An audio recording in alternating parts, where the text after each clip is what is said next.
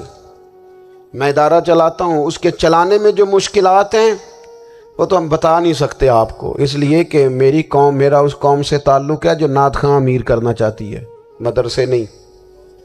ہاں، نقیب خطیب پیدا کرنا چاہتی ہے، شعر و شاعری کی زندگی کو پروان چڑھانا چاہتی ہے۔ فقط ہمارا ان لوگوں سے تعلق ہے جو لاکھوں کروڑوں روپیہ محافل پہ لگائیں گے، اور قاری صاحب بیچارے اگر مسجد کا کوئی ہونے والا کام کسی وقت بتا دیں گے تو وہ بڑی مشکل آ جائے گی ان کے لیے۔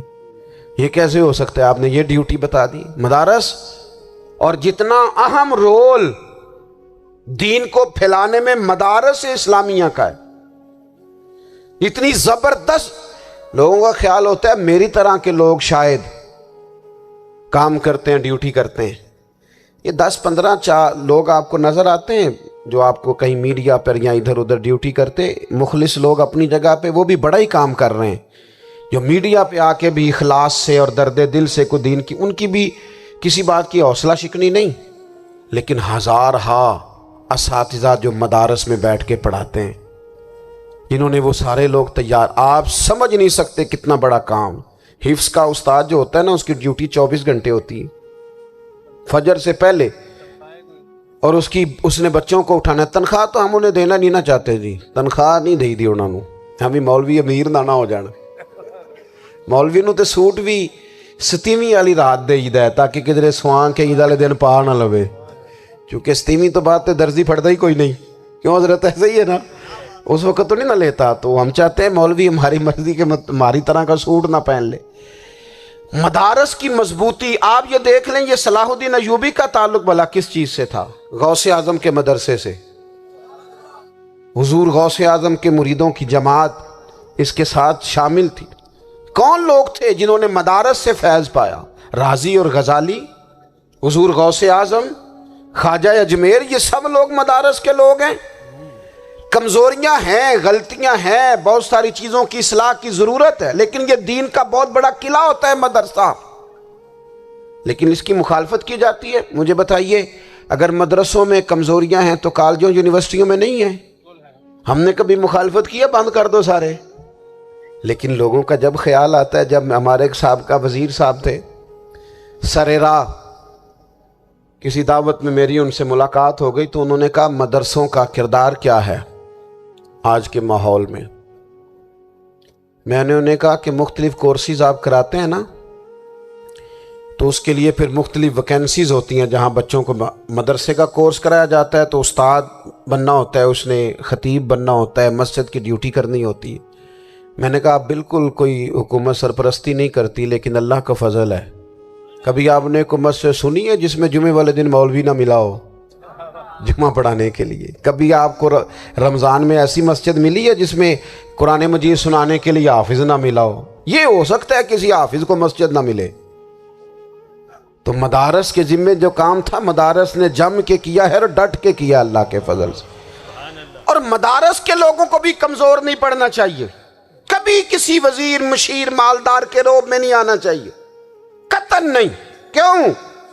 کہ یہ وہ عظیم لوگ ہیں رسول اللہ صلی اللہ علیہ وسلم کے دین کے غلام، کہ ابھی ایک لفظ نہیں پڑھا ہوتا الف با تا سا، پہلے دن گھر سے نکلتے ہیں تو حضور فرماتے ہیں اللہ کے فرشتے ان کے پیروں کے نیچے پر بچھا بھی دیتے ہیں، پہلے دن اتنا بڑا اعزاز ملتا ہے۔ تو حضور کی محبت کا تقاضا ہے، دین کا کوئی کام کیا جائے۔ ایک خاتون مسجد نبوی شریف میں جھاڑو دیتی تھی، پر کوئی کام تو کرتی تھی نا۔ اور کس مسجد میں؟ جہاں 70,000 فرشتے صبح آتے ہیں، 70 شام آتے ہیں، اس مسجد میں وہ خاتون جھاڑو دیتی تھی۔ بخاری ہے، جب ان کا انتقال ہو گیا، صحابہ نے سوچا کہ حضور کو تکلیف ہوگی، بغیر بتائے جنازہ پڑھ دیا۔ حضور صبح تشریف لائے، تازی قبر دیکھی، اور محبوب وہ ہیں جو فرش پہ کھڑے ہو کے عرش کی خبریں دیتے ہیں۔ نبی پاک علیہ الصلوۃ والسلام نے فرمایا کہ مجھے اطلاع کیوں نہیں دی اس کے انتقال کی؟ یہ کرم دیکھو، کوئی ڈیوٹی تو کرتی تھی نا یار، پر خلوص سے، پر پیار سے، پر اللہ کو راضی کرنے کے لیے، پر درد دل سے۔ اور دین کی ڈیوٹیاں کرنے والے دوستو سنو، حضور صبح آئے، قبر کو دیکھ کر فرمایا مجھے کیوں نہیں بتایا؟ یا رسول اللہ آپ کو تکلیف دینا مناسب نہ جانا؟ تو قبر پہ کھڑے ہو کے حضور نے فرمایا صف بناؤ، میں دوبارہ جنازہ پڑھاؤں گا، صف بناؤ، میں دوبارہ جنازہ پڑھاؤں گا۔ کوئی ڈیوٹی تو۔ تیسرا تقاضا حضور کی محبت کا، سمجھو میں بس بڑی جلدی بات سمیٹنے لگا ہوں، حضور کی امت سے پیار کرو، یہ نبی پاک کی محبت کا تقاضا ہے۔ حضور اس بندے سے بڑے راضی ہوتے ہیں جو حضور کی امت سے پیار کرتا ہے۔ آپ کو پتہ ہے حضرت جبریل امین علیہ السلام نے معراج کی رات حضور علیہ الصلوۃ والسلام سے عرض کی تھی کہ اللہ کی بارگاہ میں عرض کیجئے گا میری بھی ڈیوٹی لگ جائے آپ کی امت کے ساتھ محبت کرنے پر۔ تو یہ کیوں کہا تھا انہوں نے؟